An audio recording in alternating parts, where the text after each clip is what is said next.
Excavate is a resource gathering card game for 3 to 4 players. The objective of Excavate is to mine the various resources, each worth a different amount, from the board. The player who has the highest gold value when there are no more cards left on the board wins the game. To set up the board, place all the shop item tokens in their respective slots on the board in the shop. Shuffle the blessing cards and place them face down in the blessing slot below the shop.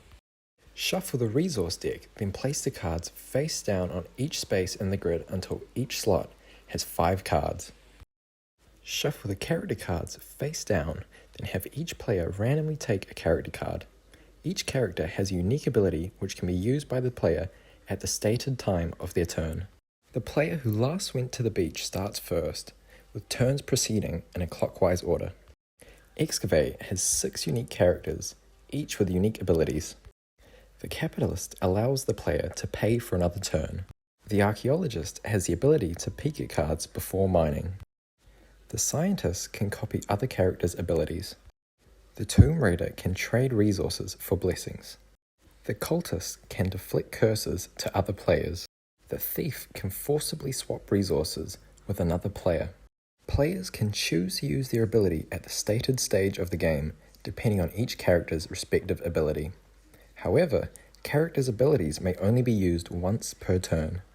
Excavate turns have 2 phases. In the shop phase, the player may choose to visit the shop to buy one of the shop items, or a blessing by spending their resources that add up to the same value of the item's cost.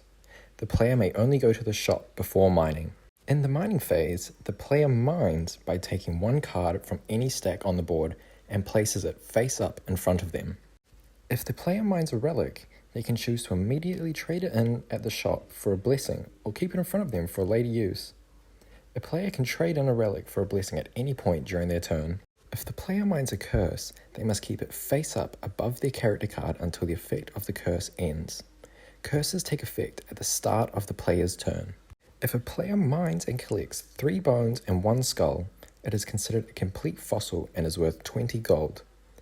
A complete fossil is not considered a resource and therefore cannot be traded at the shop, nor is affected by any abilities, curses, or blessings. The game ends when there are no longer any cards left on the board. Resource cards are cards from the mine that have a gold value. There are 4 different resources in the game with varying gold values, which is displayed in the top left corner of each card. Fossil pieces are cards that have no value on their own, but are used to complete a fossil. A fossil is worth 20 gold and can be completed by collecting 3 bones and 1 skull. Blessings are beneficial effects a player can use to gain an advantage. They can be purchased via the shop or traded for mined relics. They can be played immediately or kept in a player's hand, hidden from others, for later play. There are 10 unique blessings in the game. Caverns and curses are negative cards scattered throughout the mine which hinder a player's progress. Caverns are empty cards that have no effect or value. Curses are negative cards that take effect at the start of the player's next turn and must be kept by the player until the effect ends. There are 6 unique curses. In the box, there will be 3 board pieces, 80 playing cards, 20 blessing cards, and 6 character cards. There will also be 4 of each shop item, such as the pickaxe, drill, TNT, and escape rope. We hope you enjoy playing our game.